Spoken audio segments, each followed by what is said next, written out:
നമ്മൾ പാവപ്പെട്ടവരാണ്, അവര് പ്രമാണികളും പണക്കാരും. കുറിപ്പിനോട് ക്ഷമ ചോദിച്ചെന്ന് വെച്ച് നമുക്കൊരു കുറച്ചിനും വരാനില്ല.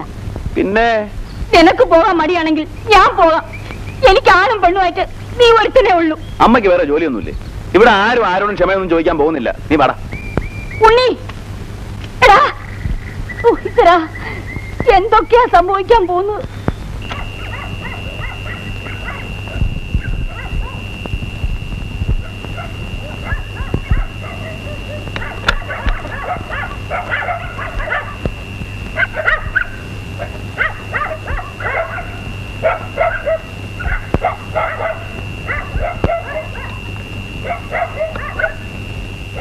എന്റെ ദേവി,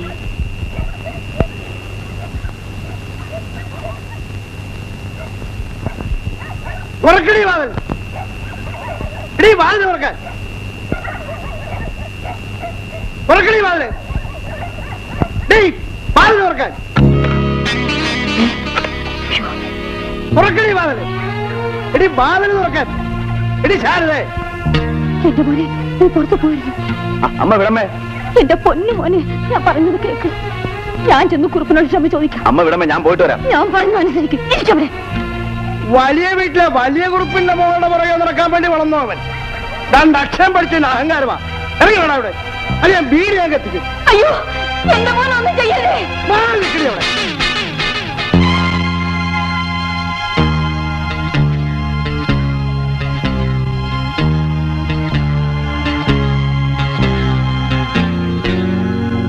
മോനെ,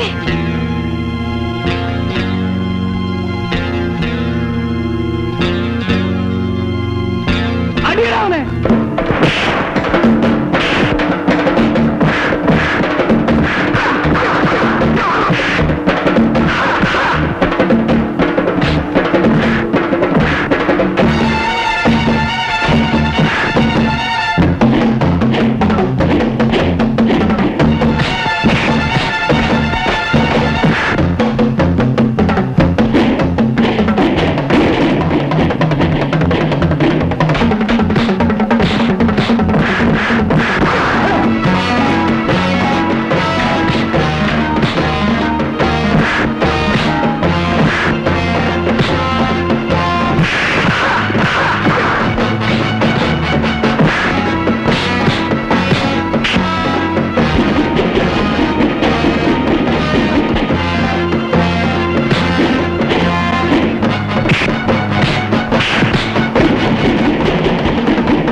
എന്റെ മോനെ, ഈശ്വര മോനെ, നീ ഇവിടെ നിന്നാൽ അപകടമാണ്. എന്തും കാണിക്കാൻ മടിയില്ലാത്തവരാണ് അവർ. അമ്മ എന്താ ഈ പറയുന്നത്? എനിക്ക് നീ മാത്രമേ ഉള്ളൂ മോനെ. എന്റെ മോനെ ജീവനോടെ കാണാനുള്ള കൊതി കൊണ്ടാണ് അമ്മ പറയുന്നത്. നീ ഈ രാത്രി തന്നെ ഇവിടുന്ന് പോയില്ലെങ്കിൽ ഈ അമ്മയ്ക്ക് ഒന്നും കാണാനുള്ള ശക്തിയില്ല മോനെ.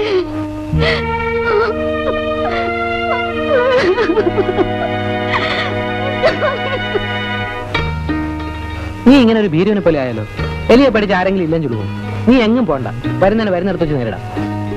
എനിക്കിഷ്ടമുണ്ടായിട്ടല്ല, അമ്മ ഇരിക്കപ്പുറത്ത് തരുന്നില്ല. അമ്മ എങ്ങനെ പേടിക്കാൻ പോയാലോ? അതൊന്നും പറഞ്ഞിട്ട് കാര്യമില്ല. അമ്മ എന്ത് പറഞ്ഞാലും സമ്മതിക്കില്ല. ഏതായാലും ഞാൻ കുറച്ച് ദിവസം ഇവിടെ മാറിയേക്കും നല്ലതാ. നീ അമ്മയെ നോക്കിക്കോളും. ടൗണിൽ പോയാൽ തന്നെ നീ എവിടെ താമസിക്കും? യൂസുഫുക്കാടെ കൂടെ. അല്ലാതെ ആരുടെ കൂടെ? യൂസഫൊക്കെ നിന്നോട് ഞാൻ പറഞ്ഞിട്ടില്ലേ, ആ പാവത്തിന്റെ ദൈവം കൊണ്ടാണ് ഞാൻ ഇത്രയെങ്കിലും ആയത്.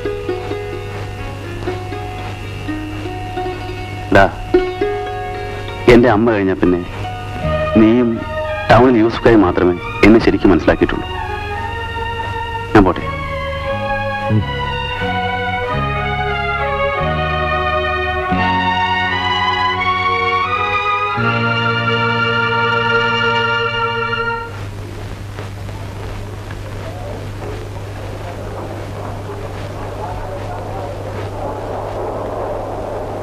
യൂസുഫ,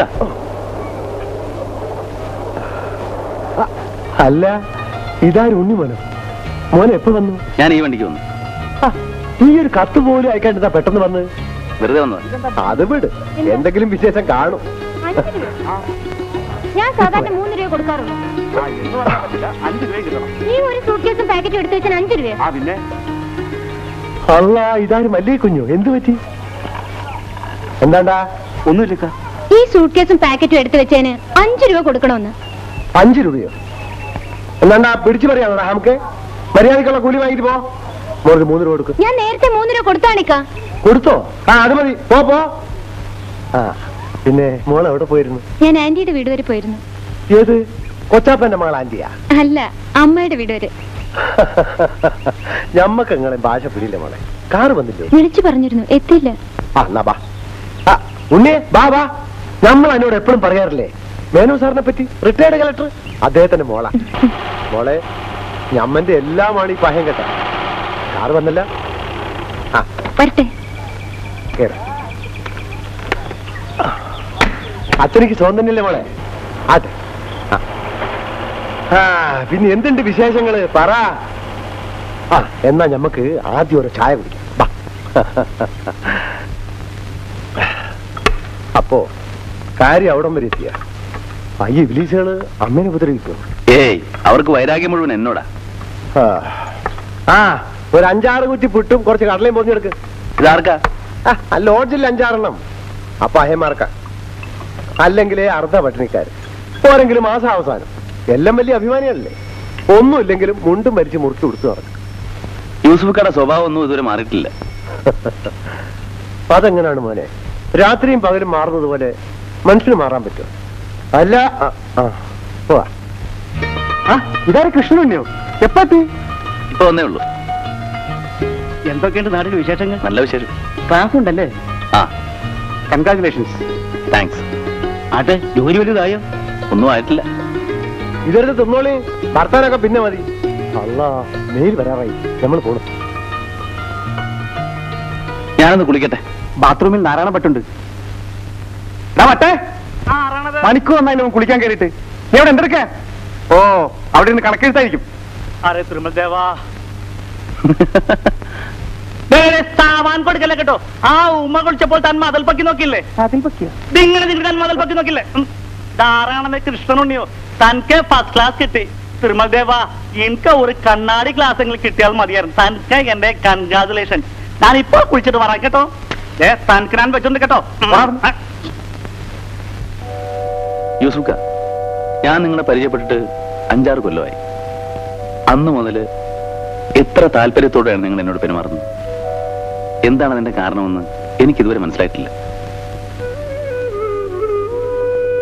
യൂസുഫ എന്താ ഒന്നും മിണ്ടാത്തത്?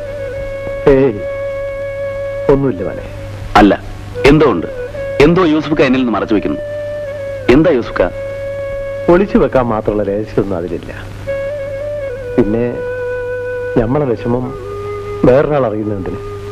അപ്പോ ഞാൻ അന്യനാണോ? അല്ല മോനെ. എന്നാൽ എന്നോട് പറയൂ യൂസുഫ. നമ്മളെ ബാപ്പയും വളരെ ചെറുപ്പത്തിലേ മയ്യത്തായി. പിന്നെ നമ്മളെ കൊച്ചനീനും മാത്രമായിരുന്നു. അവന്റെ 10ാമത്തെ വയസ്സിൽ അവനൊരു അപകടത്തിൽ മരിച്ചു. അന്ന് ഞാൻ നാട് വിട്ടതാണ്. ഇന്നവൻ ജീവിച്ചിരിപ്പുണ്ടായിരുന്നെങ്കിൽ മോന്റെ അത്രയും ഉണ്ടായിരുന്നേ.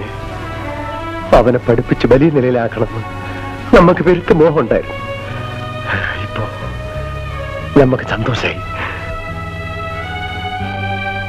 എപ്പോഴും മോനെ കാണുമ്പോ അവനെ കുറിച്ചുള്ള ഓർമ്മകളും നമ്മളെ മനസ്സ് തെളിഞ്ഞു വരും. അതൊക്കെ പോട്ടെ, ജോലി വല്ലതും കണ്ടുവച്ചിട്ടുണ്ട്? ഇക്കാലത്ത് ആര് ജോലി തരാനാ യൂസുക്ക? നമുക്ക് എന്തെങ്കിലും വഴി ഉണ്ടാക്കാം.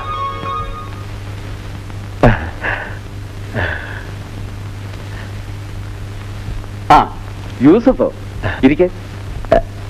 ഇതാണ് നമ്മൾ പറഞ്ഞ ആള്, കൃഷ്ണനുണ്ണി. ഹലോ, ഇരിക്കൂ കൃഷ്ണനുണ്ണി. കൃഷ്ണനുണ്ണിയുടെ ജോലിക്കാര്യത്തെ കുറിച്ച് യൂസഫ് എന്നോട് പറഞ്ഞിരുന്നു. യൂസഫ് പറഞ്ഞാൽ എനിക്ക് തട്ടിക്കളയാൻ പറ്റുമോ? ഞങ്ങൾ തമ്മിലുള്ള ബന്ധം അതാണ്. എനിക്ക് ചില പേഴ്സണൽ വർക്കുകളൊക്കെ ഉണ്ട്, ചില ലെറ്ററുകളും ബിസിനസ് കറസ്പോണ്ടൻസും. അധികം ചെയ്യാനുള്ള ജോലികളൊന്നുമില്ല. കൃഷ്ണനുണ്ണി എവിടെയാ താമസിക്കുന്നത്?